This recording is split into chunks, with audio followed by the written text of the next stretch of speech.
Students, प्रज्ञावाल मंदिर विद्यालय में आप सभी का स्वागत है। कल जैसा कि हमने ग्रहण पढ़ाया, इसके बाद प्रकाश का अपवर्तन सीखा, इसके बाद परावर्तन सीखा, इसके बाद वर्ण विक्षेपण की घटना पर चर्चा की, इसके बाद 2 टॉपिक्स और क्लियर किए गए थे। टोटल 6 टॉपिकों पर कल बात हुई थी। उसी के तारतम्य में अब आगे बात करते हैं। यूनिट फर्स्ट ही चल रही है, अभी लाइट वाला टॉपिक ही चल रहा है अपना, पूरी यूनिट वही है अभी। इसमें आगे आज चर्चा होगी अपने महत्वपूर्ण बिंदुओं पर। गौर करें सभी। प्रकाश का व्यतिकरण, प्रकाश का व्यतिकरण,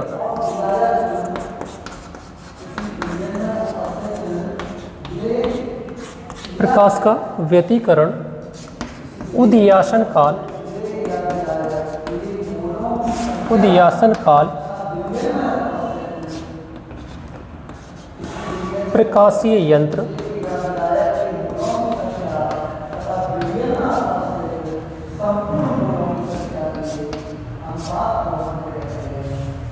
सूक्ष्मदर्शी, दूरदर्शी।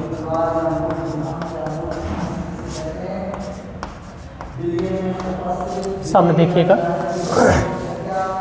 आज हमें इन महत्वपूर्ण बिंदुओं पर चर्चा करनी है, इन्हें सीखना है, इन्हें बिल्कुल कंसेप्ट क्लियर करके चलना है। सबसे पहला हम बात करेंगे प्रकाश का व्यतिकरण, दूसरी चर्चा होगी उदयासन काल पर, तीसरा टॉपिक है प्रकाशीय यंत्र क्या होते हैं और प्रकाशीय यंत्र कौन कौन से होते हैं, इनका क्या यूजेस रहता है, ये सारी पॉइंटों पर चर्चा हमें करनी है। तो सबसे पहले बात करते हैं प्रकाश का व्यतिकरण क्या होता है। देखिए जरा, व्यतिकरण, व्यतिकरण किसका व्यतिकरण है? प्रकाश का व्यतिकरण। किसका है? प्रकाश का, लाइट का। घटना है व्यतिकरण। जब एक समान आवृत्ति वाला प्रकाश किसी माध्यम में जाता है, दोबारा सुने, जब एक समान आवृत्ति वाला प्रकाश किसी माध्यम में जाता है तब किसी बिंदु पर प्रकाश की किरण कम और किसी बिंदु पर प्रकाश की किरण की तीव्रता अधिक पड़ जाती है। इस संपूर्ण घटना को प्रकाश का व्यतिकरण कहा जाता है। सामने बोर्ड पर देखें, जब एक समान आवृत्ति वाला, जब एक समान आवृत्ति वाला प्रकाश किसी माध्यम में गमन करता है, जब एक समान आवृत्ति वाला प्रकाश किसी माध्यम में गमन करता है तब किसी बिंदु पर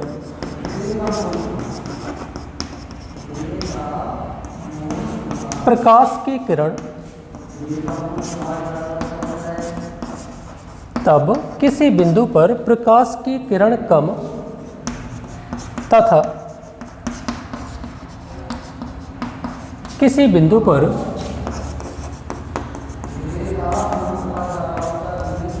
प्रकाश की किरण अधिक पड़ती है।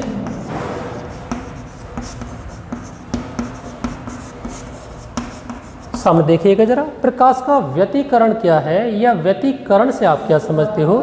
आप जवाब दोगे कि प्रकाश का व्यतिकरण अंडरलाइन डैश। देखिए जरा, जब एक समान आवृत्ति वाला प्रकाश किसी माध्यम में गमन करता है, प्रवेश करता है, जाता है, तब किसी बिंदु पर प्रकाश की किरण कम पड़ती है और किसी बिंदु पर प्रकाश की किरण अधिक पड़ती है।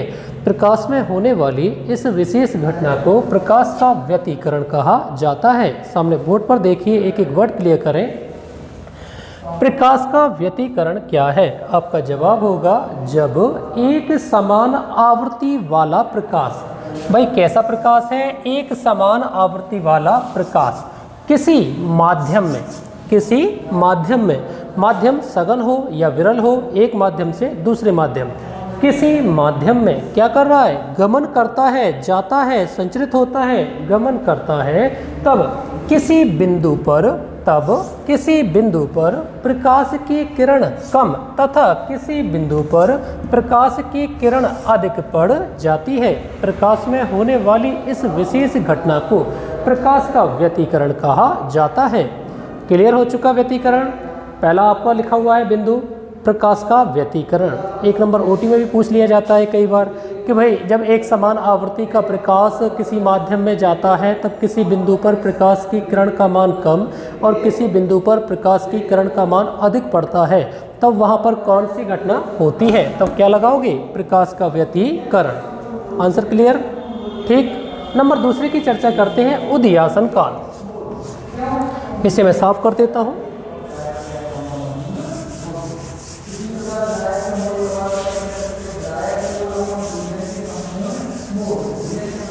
देखिए जरा, अब दूसरा बिंदु लिखा हुआ है उदयासन काल।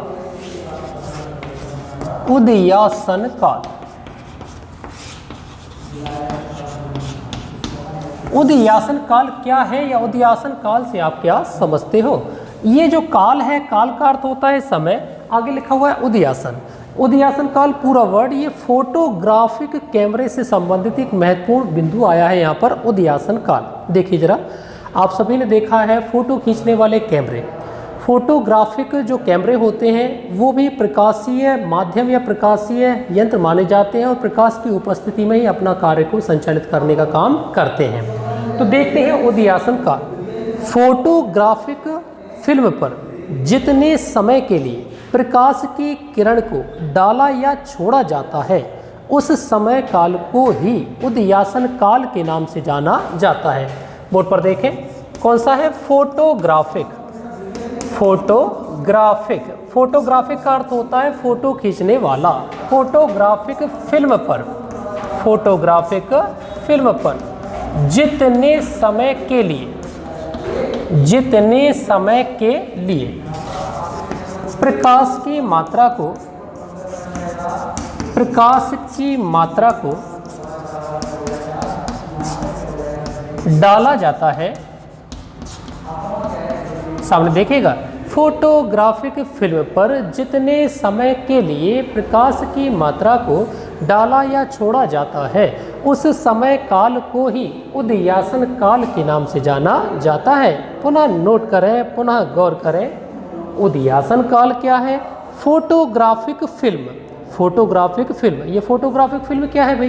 फोटोग्राफिक फिल्म विशेष प्रकार के सेल्यूलोज या सेल्यूलाइड से बनाया गया अवयव होता है।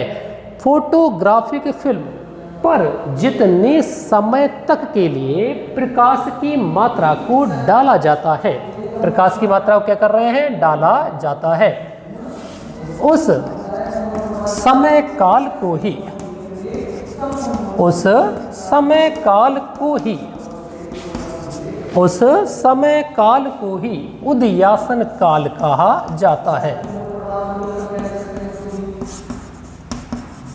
उस समय काल को ही उदयासन काल कहा जाता है। सामान्यतः किसी कैमरे की कार्य करने की क्षमता इस उदयासन काल पर ही निर्भर पाई जाती है। सामान्यतः किसी कैमरे की कार्य करने की क्षमता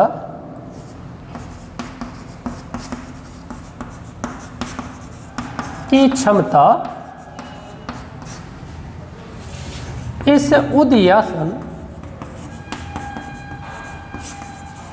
काल पर ही निर्भर होती है।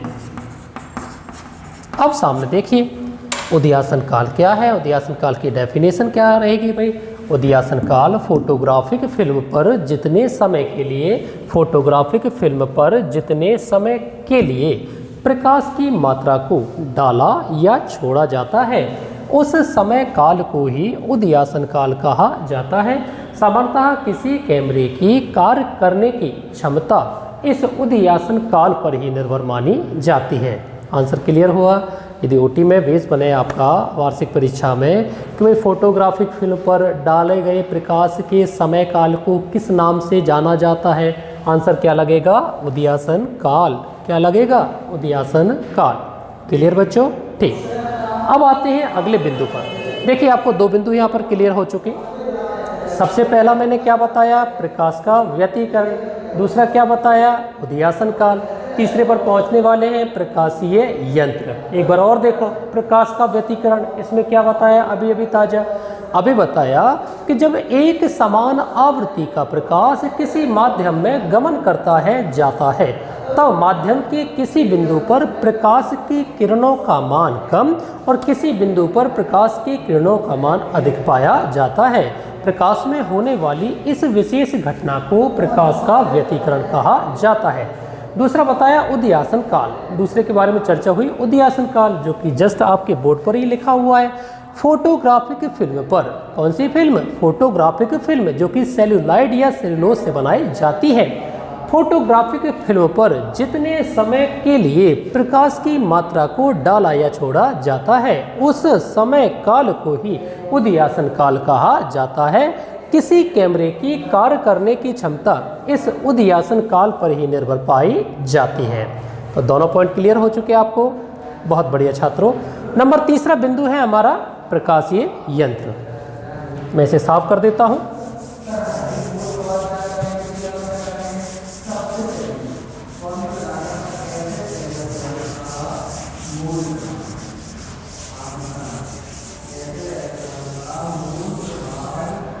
देखिए आगे है, तीसरा है आपका प्रकाशीय यंत्र। ये लिख दिए प्रकाशीय यंत्र।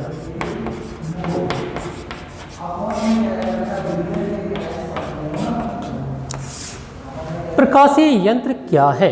प्रकाशीय यंत्र किसे कहा जाता है? देखिए यंत्र का अर्थ होता है मशीन। प्रकाशीय यानी प्रकाश से चलाई जाने वाले या प्रकाश की उपस्थिति में चलाई जाने वाली वे सभी यंत्र जो प्रकाश की उपस्थिति में कार्य करते हैं, संचालित होते हैं, चलाए जाते हैं, उन्हें प्रकाशीय यंत्र कहा जाता है। आपके सिलेबस में प्रकाशीय यंत्रों के तहत दो विशेष यंत्रों का अध्ययन करवाना है। नंबर एक है सूक्ष्मदर्शी यंत्र, दूसरा है दूरदर्शी यंत्र। तो प्रकाशीय यंत्र आपके टॉपिक में कितने दिए गए हैं? दो, सूक्ष्मदर्शी यंत्र और दूरदर्शी यंत्र। सबसे पहले की चर्चा करते हैं अपन। नंबर एक है सूक्ष्मदर्शी यंत्र।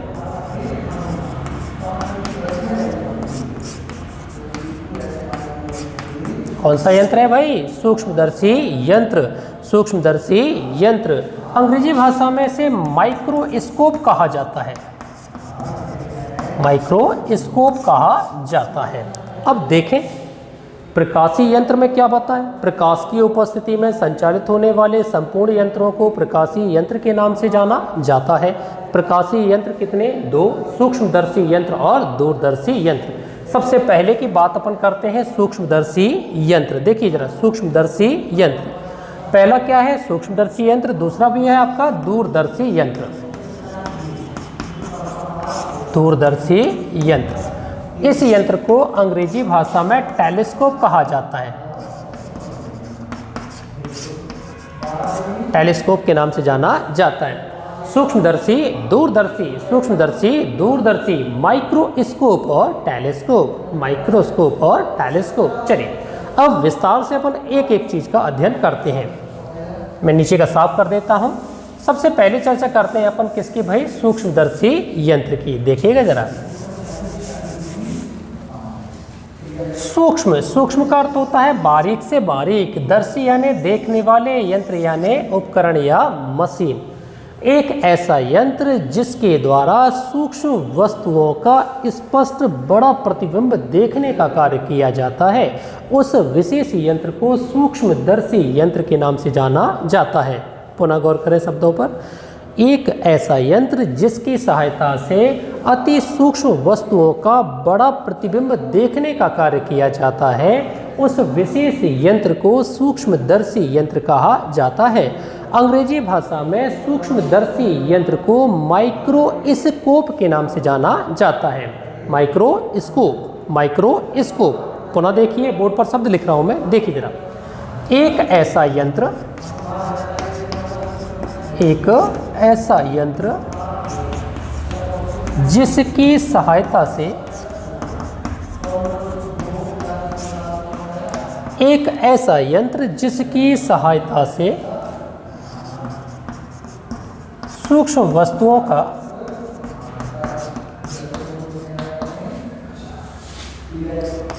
स्पष्ट एवं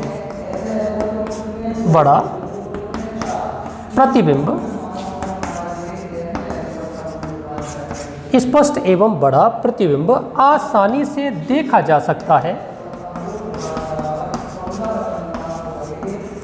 आसानी से देखा जा सकता है, आसानी से देखा जा सकता है, उस यंत्र को सूक्ष्मदर्शी यंत्र कहा जाता है।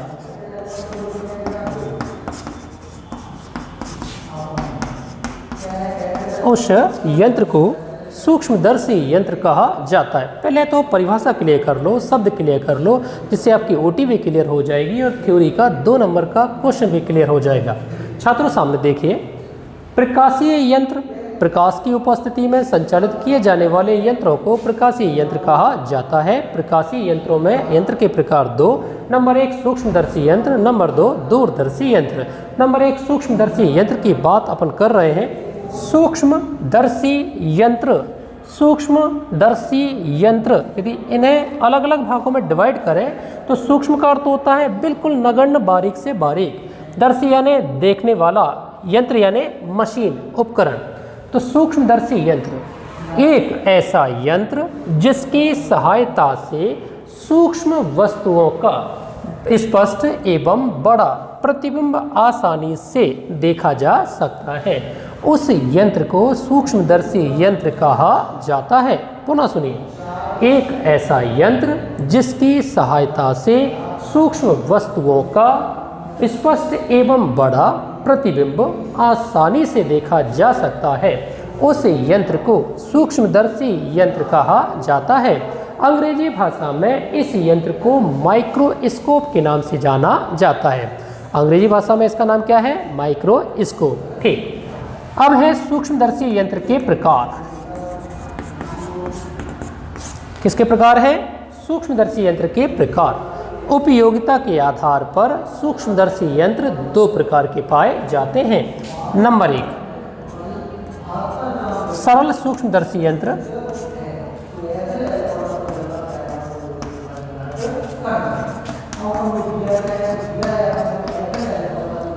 नंबर 2 संयुक्त सूक्ष्मदर्शी यंत्र।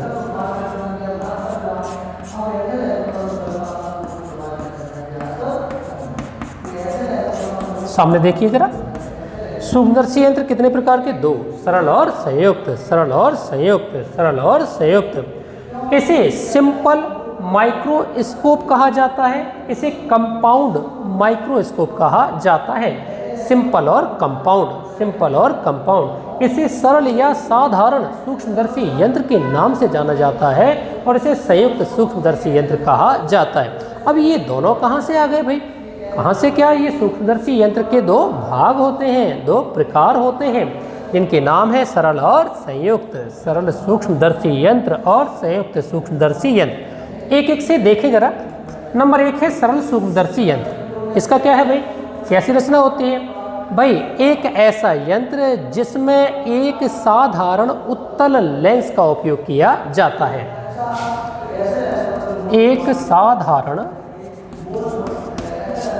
उत्तल लेंस का उपयोग किया जाता है, उस विशेष यंत्र को सरल सूक्ष्मदर्शी यंत्र कहा जाता है। पुनः सुने, सरल सूक्ष्मदर्शी यंत्र क्या है? एक ऐसा यंत्र जिसमें केवल एक साधारण उत्तल लेंस का उपयोग किया जाता है, उसे सरल सूक्ष्मदर्शी यंत्र के नाम से जाना जाता है। जबकि संयुक्त, संयुक्त का अर्थ होता है जुड़ा हुआ, संयुक्त यानी जुड़े हुए। देखिए, संयुक्त सूक्ष्मदर्शी यंत्र एक ऐसा यंत्र जिसमें अधिक आवर्धन क्षमता वाला प्रतिबिंब प्राप्त करने के लिए 2 लेंसों का उपयोग किया जाता है, उसे संयुक्त सूक्ष्मदर्शी यंत्र कहा जाता है। एक ऐसा यंत्र जिसमें अधिक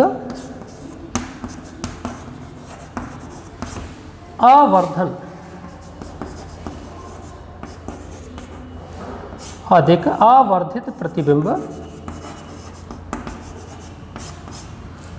प्राप्त करने के लिए दो लेंसों का उपयोग किया जाता है। दो लेंसों का उपयोग किया जाता है।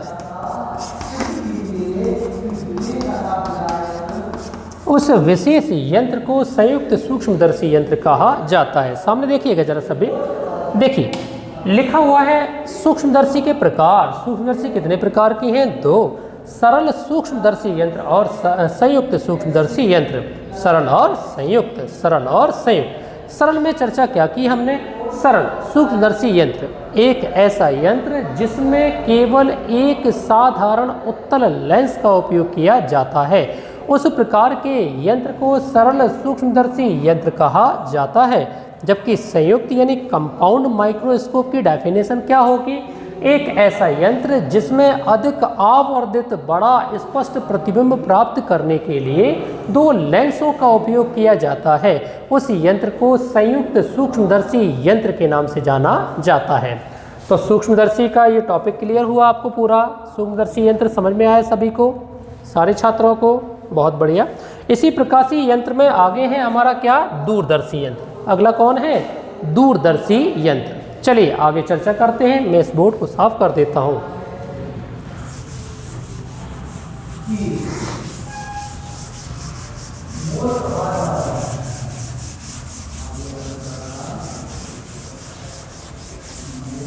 देखिए प्रकाशीय यंत्रों में अभी अभी पहला पढ़ा आपने क्या? सूक्ष्मदर्शी यंत्र। अब दूसरा, पहला पढ़ा आपने सूक्ष्मदर्शी यंत्र, दूसरा पढ़ने जा रहे हैं हम लोग क्या? दूरदर्शी यंत्र। देखिए दूरदर्शी यंत्र कौन सा यंत्र है भाई? दूरदर्शी यंत्र। देखें इस यंत्र को अंग्रेजी भाषा में टेलीस्कोप कहा जाता है। टेलीस्कोप, क्या कह रहे हैं? टेलीस्कोप के नाम से जाना जाता है। इस यंत्र को अंग्रेजी शब्दावली में टेलीस्कोप कहा जाता है। यंत्र का नाम क्या है? दूरदर्शी। दूरदर्शी। देखें दूर यानी अधिक दूरी पर, दर्शी यानी दिखाई देने वाले, यंत्र यानी उपकरण या मशीन। दूरदर्शी यंत्र अंग्रेजी शब्दावली का नाम टेलीस्कोप। क्या नाम है भाई? टेलीस्कोप। चलिए इसकी डेफिनेशन क्लियर करते हैं। वैसे आप सभी जानते हैं कि स्वस्थ मनुष्य के नेत्र की न्यूनतम दृष्टि परास 25 सेंटीमीटर तक पाई जाती है। इस बात को ध्यान रखना सभी। स्वस्थ मनुष्य के नेत्र की न्यूनतम दृष्टि परास 25 सेंटीमीटर तक पाई जाती है।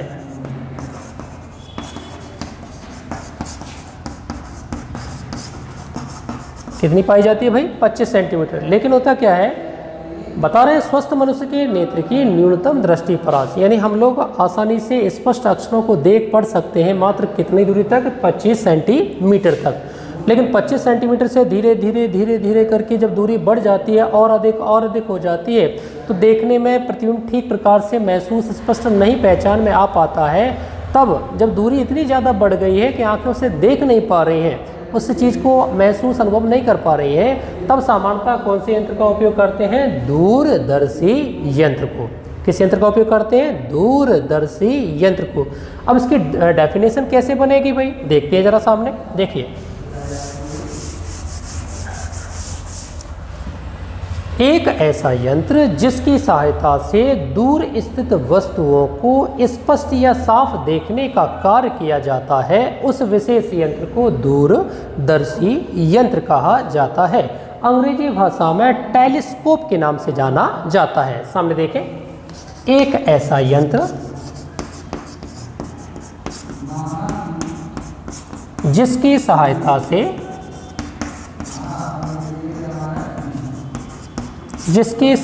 से दूर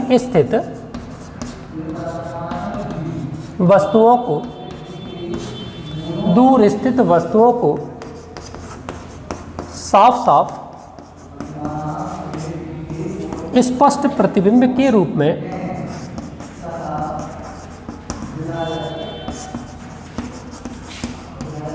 आसानी से